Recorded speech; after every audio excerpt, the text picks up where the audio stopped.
The Beta Israel, Beta means house in Amharic, thus the House of Israel, sometimes referred to by their neighbors as Falasha, or for those who converted to Coptic Christianity, Falasha Mura, are the Black Jews of Ethiopia.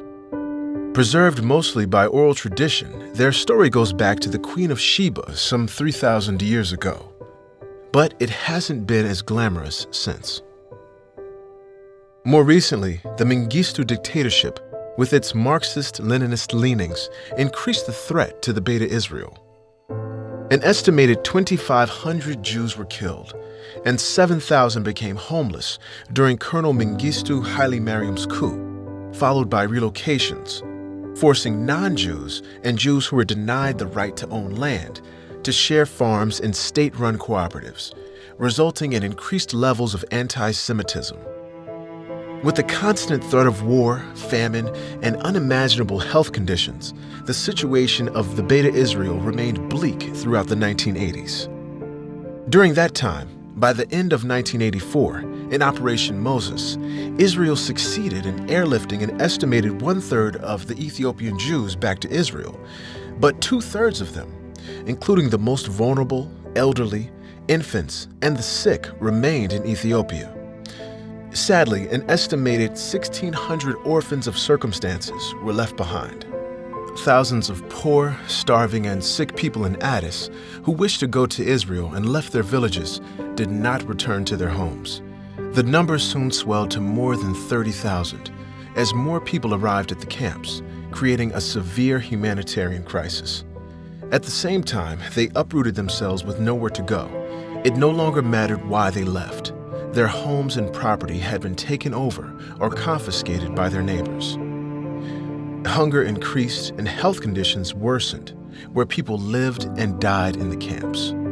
Israel allowed immigration to continue until August 2013, when the final two flights of Operation Dove's Wings with 450 immigrants from Ethiopia arrived in Israel. But still, more Beta Israel remain today in Ethiopia after the final airlift. Their numbers are possibly in the tens of thousands, and their plight did not change. They still deal with the same problems that perpetuate the cycle of poverty: displacement, inadequate housing, and joblessness.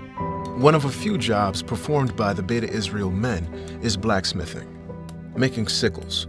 But sickles are something of the past as Ethiopia experiences rapid modernization of agriculture. Malnutrition, no clean, safe drinking water, lack of sanitation and hygiene lead to diseases and health issues. Then the problems are inflated by the lack of education and lead to premature, unnecessary deaths that create orphans, not to mention one of the world's highest infant mortality rates. And finally, they result in powerlessness, hopelessness, lack of opportunity, and victimization. Often, it all goes completely unnoticed by us, because how can we really know what's going on in someone's life half the world away from us in Africa? And even if we knew, how can we understand the needs of someone living in a completely different culture so far away? And what could we possibly do about it?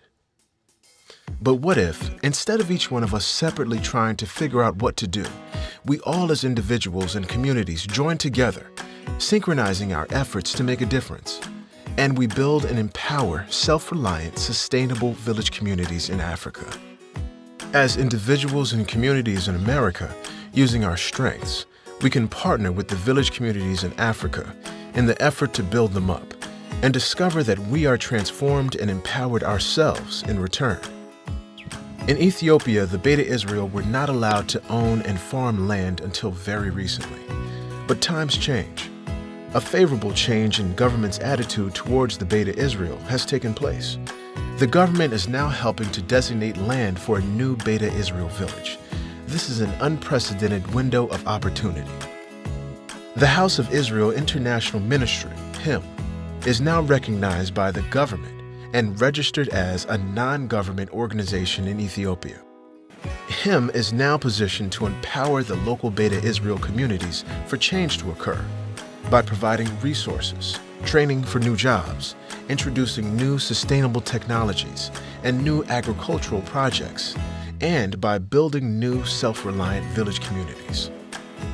In America, people of different walks of life come together and contribute to the project in many creative ways, volunteering their time, expertise, and resources.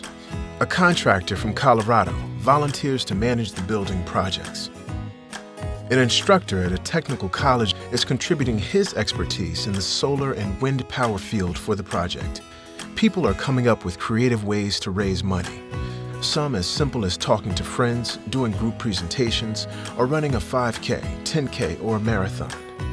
In Ethiopia, money for food, warm blankets, clothing, shoes, and school supplies have been distributed. Lessons learned on water treatment and sanitation are being passed on by word of mouth.